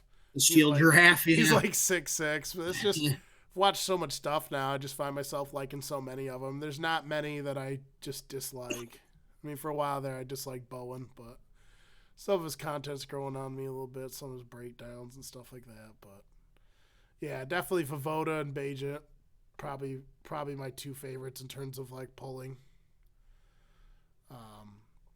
But yeah, that's good stuff from you guys. What else do I got here? Um, Here's an interesting one. This one's for Sean. State of the team. If you'd be like willing, like if you could like just round robin us and just give us like a quick little synopsis of each of us and be honest about, where we're at, where you think we're strong, what we could improve on, things of that nature. You could just Thanks, go dude. for it. Thanks. You're gonna make me feel like a real piece of It's shit. all right. Listen, you're our coach. We're coachable. Constructive criticism. I want to hear what I know you're like, in the gym teaching us this is what we got to improve on and stuff. But I'd like to hear we're not there. Yeah. You give us feedback. I got you. So yeah, so like as far as the coach thing, like I don't consider myself the coach. I'm just there as a buddy to you guys, that it's got some more time in the game. That's it. You guys, I give you the tools, you guys are sorting it out. And for me, that's a huge thing. You know what I mean? It's like watching your child grow. You know what I mean? As far as nitpicking everybody, I would like to say as a whole, the entire team is advancing. I know some guys got some quirks and some tweaks and, I'm not feeling the greatest, but from the time that I've started with all of you till now, you all across the board have gotten stronger. You guys are using your heads, which is not common. So again, props to everybody. If you want me to sit here and nitpick everybody, oh man. Who do you want me to start with? Who do you want me to start with? Start with me. All right. I think no. I think your biggest downfall right now is when you go to make an adjustment in the hand, you're taking too long. I really think at this point, because you're still fresh in the game, I think that's the only thing you really need to beat yourself up about. Again, I've seen you it feels like it takes a year for you to make an adjustment. Mm-hmm. No, I'm just kidding. No, but I think honestly that so if that's the only thing that I've got to point the finger at you about, that's actually really good, dude. Strength is coming around, your hand and wrist is coming around, like all the things that I remember you pulling me to the side and saying, I'm a little concerned about that. A lot of those things are going away, and I told you they would. You know what I mean? Just again, another one that you just need some more time. That's all. Gotcha. So, hats off to you, bud. Thanks, man. Absolutely.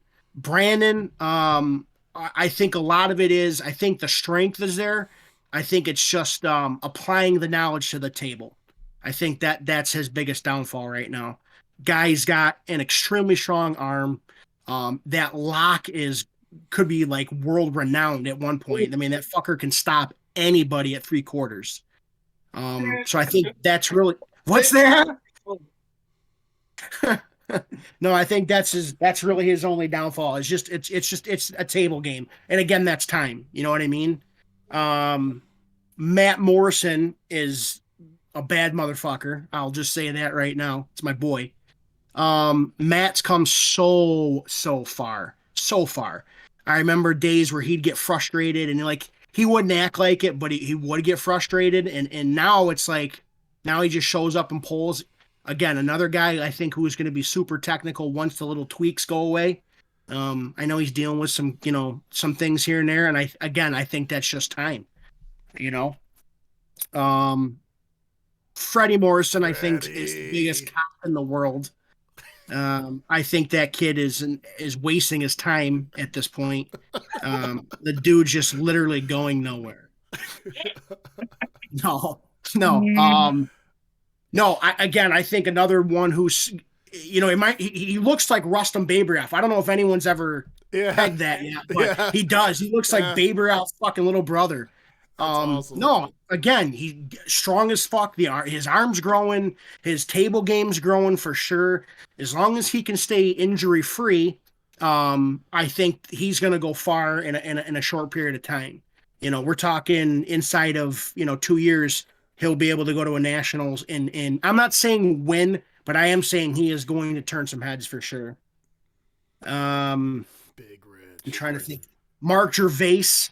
I know he's not with us tonight. Again, the endurance and how far he is prepared to go is incredible, man. And that's one dude I can't just be like, oh yeah, just get a grip anymore.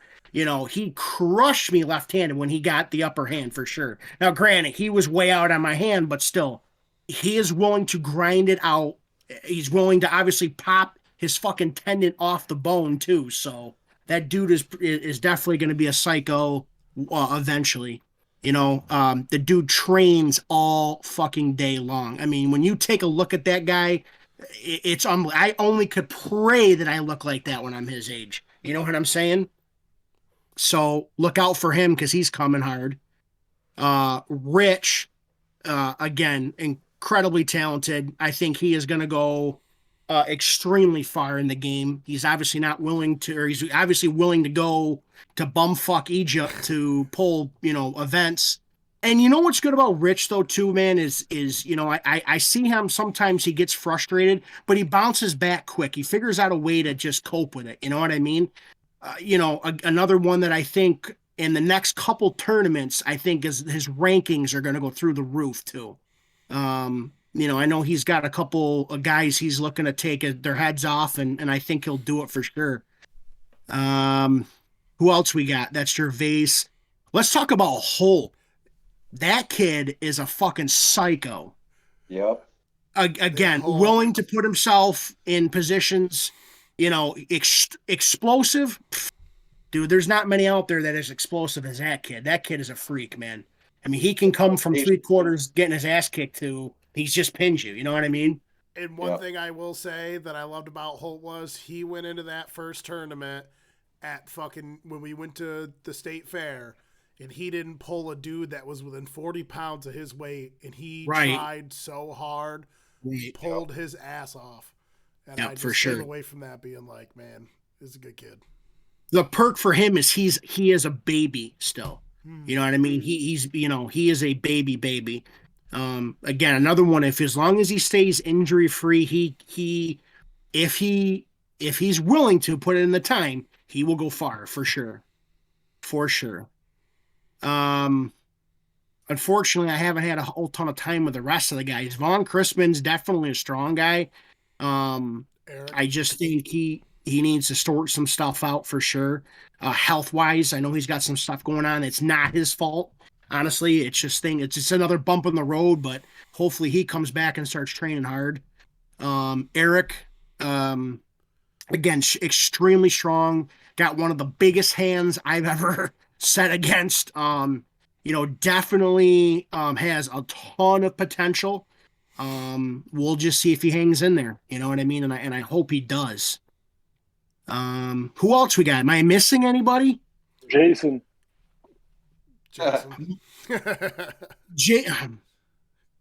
Jason's got some. No. Jason's got some things going on the side right now. It's not my place to get into them, but they're like anybody else. They're demons that we got to deal with.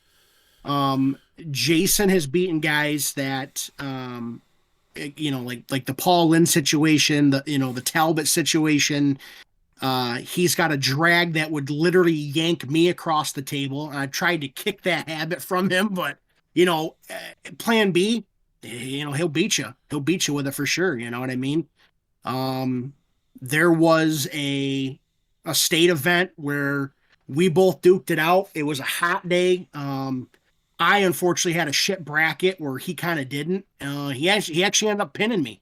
My arm just gave away and he won. And a win's a win, dude. So, that dude's a bad dude too. So hopefully we can get him to come back because I think for everyone it's detrimental. It's just another guy to that's stronger than everybody at this point, even coming back in. It's only gonna help you guys out for sure. So hopefully we can get him to come back consistently, but with a fresh attitude. We got Baby Morrison. Baby Morrison, yeah. Morrison. Which one? Not the missile. We're talking about Parrish. That's who I'm talking about. Yeah. That again, if and he's being smart though too. Because he could say, "Oh yeah, all I'm gonna do is arm wrestle." You know what I mean? He also wants to go somewhere in life. Unlike myself, I've had to struggle my entire life with jobs, et cetera, et cetera. He's looking to do something else, and play ball and turn that into a career. So, For him to stay driven at that young of an age, again, hats off to him, man. I'd rather see him play ball and take that route. And if it doesn't work out, you can always come back to arm wrestling. It's not going anywhere. You know what I mean? He obviously wants an education. Again, something that I don't have. You know what I mean? So again, hats off to him. That's the We thing got a few with other Parrish, guys. man. No, you're good. Yeah, no, but Yeah. as far as his arm wrestling game, again, the kid's a freak, dude. The kid's a freak. Super strong everywhere he goes. He's not afraid to put himself in bad positions. He can pull out of them. It's super explosive. It's just it all depends on, the day and if he's into it or if he's not into it. You know what I mean? So How did you? It really is. Oh, sorry. It sucks because he really is so good that like I have to sometimes remind myself of the things that Sean said, like, oh, he is trying to do other stuff because like sometimes I want to just push him so hard to arm wrestle because I know Right. he's so good. And if he actually just applied himself, like he could actually he could make serious waves. But he's not into it, He's into other things and arm wrestling will always be there, So it's hopefully, not going anywhere. yeah. How did you Who guys else? feel about my boy Devin that's been going every now and then on holidays? He's pretty strong, huh? Oh yeah. He's strong.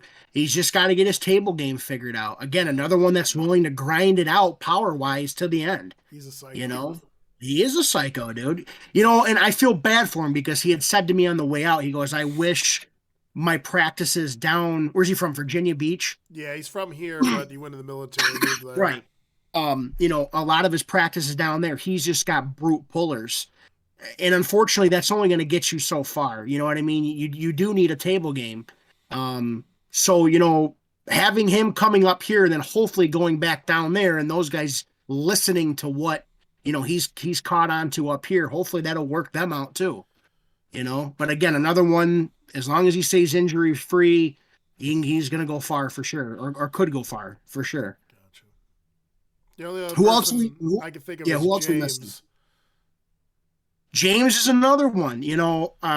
I know the other day he had posted he wants to pull the East versus West thing. I don't think he What is really that? shouldn't.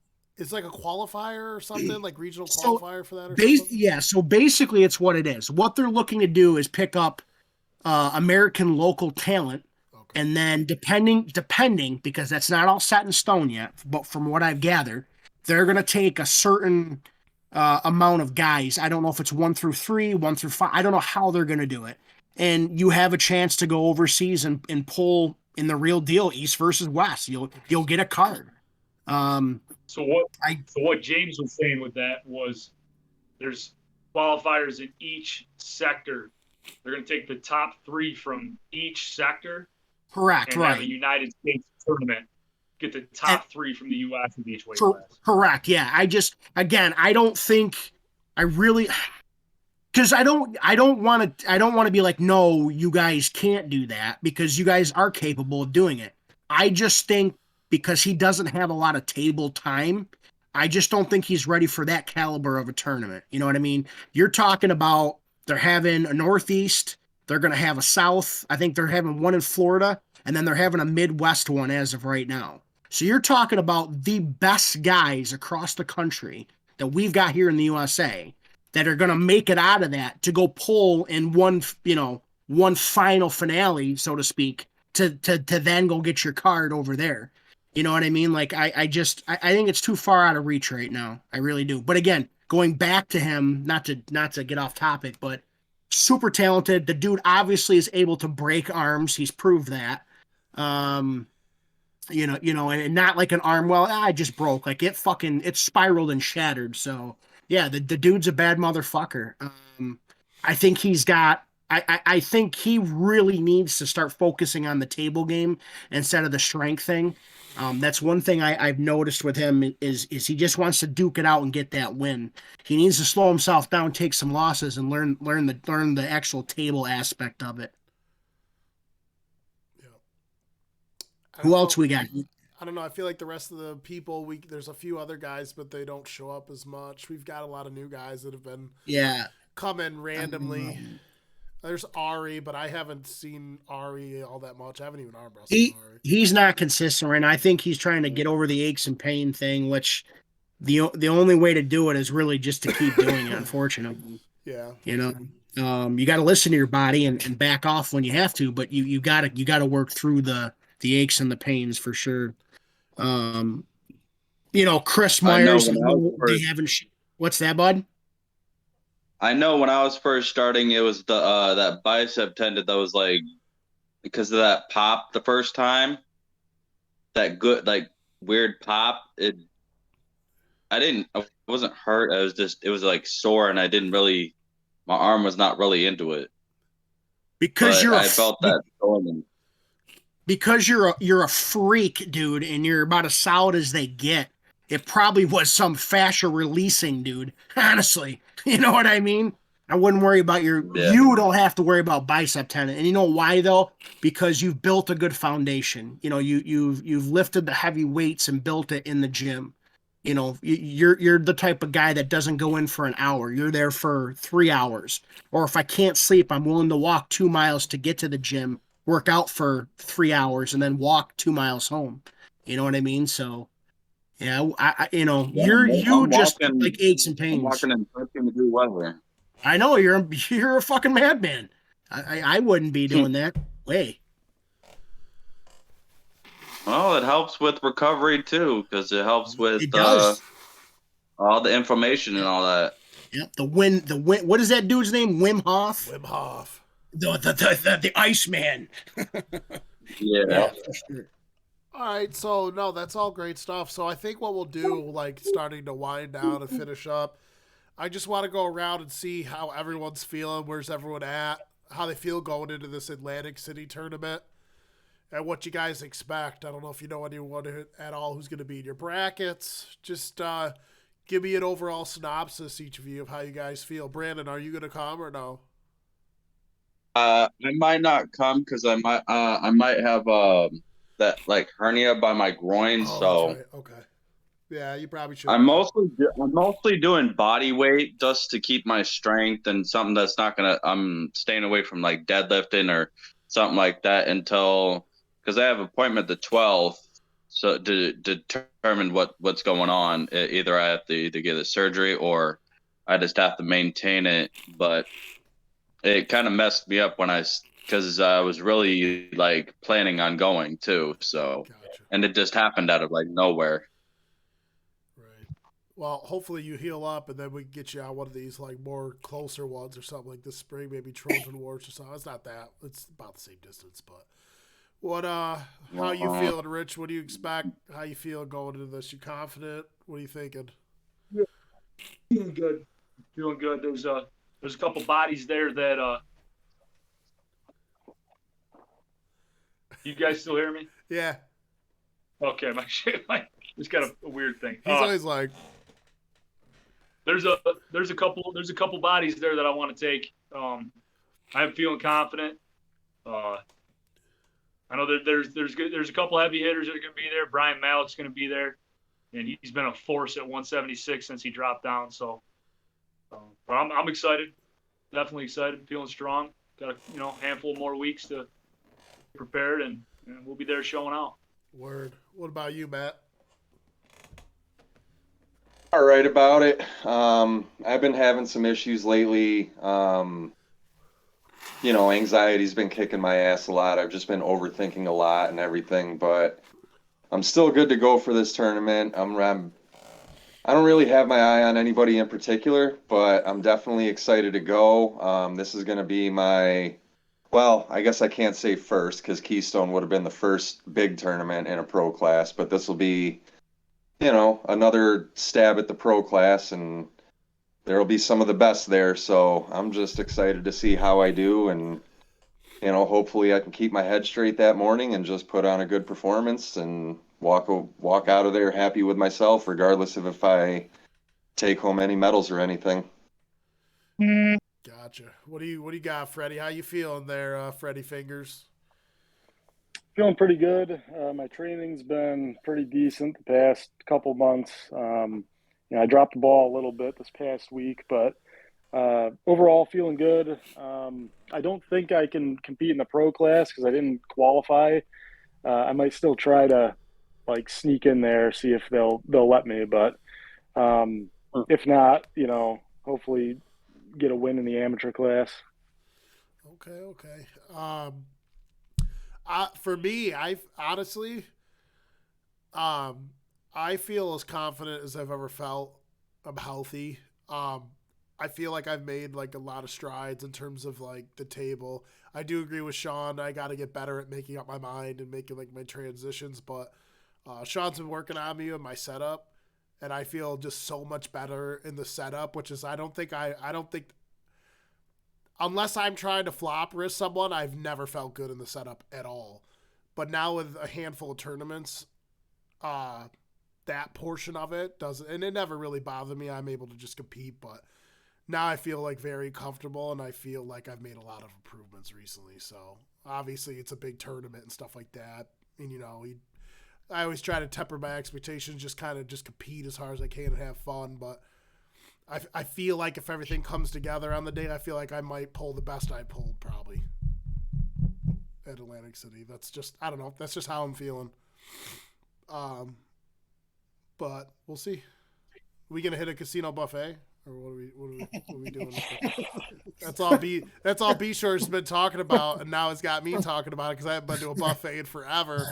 I told B Shore seeing the finals. He's not pulling pros, is he? I don't know. I wouldn't think so. Okay. Well, I hope I don't run into him in the beginning so he gets like wicked tired. Yeah. And again, that's the tough thing about pulling bigger tournaments where they don't know you.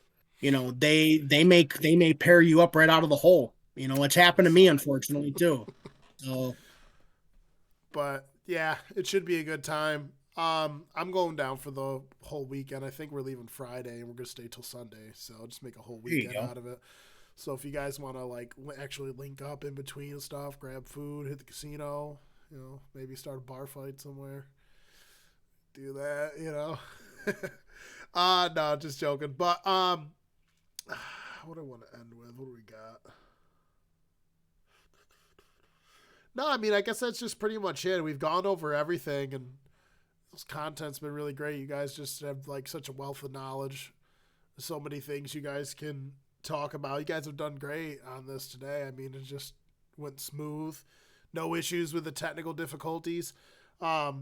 I'll just like hit the outro or whatnot. You don't exactly got to leave it right away. I'm going to stop recording. But we can still chat and everyone can just trickle out. But, heavy hookers. If we make it to year 3, we're getting heavy hooker tattoos. I'm holding all of you to it. Dead ass serious. Yeah, this dude's already got this dude. This dude, Rich is gonna have to get a tattoo on his ass cheek because he ain't got no fucking space, dude. God, man. But if we make it to year 3, which we gotta get heavy hookers tattoos. That's you too, Sean. You gotta get a heavy hookers tattoo. Nah, I don't know if I can do that, boys. Dude, get a little small one. Just get a little small one. Right up there. You get it right under your lip. Right under your lip. Just give me like a nice plaque or something. Get you a plaque says coach. Yeah. There you go. Or something, whatever. You guys figure a mug so I can have my coffee that I don't drink in the morning. Just so I know you guys, you know what I'm saying? I can think of all of you. Yeah. But that's what it is. First ever episode with the Heavy Hookers, Keeping a G Real podcast.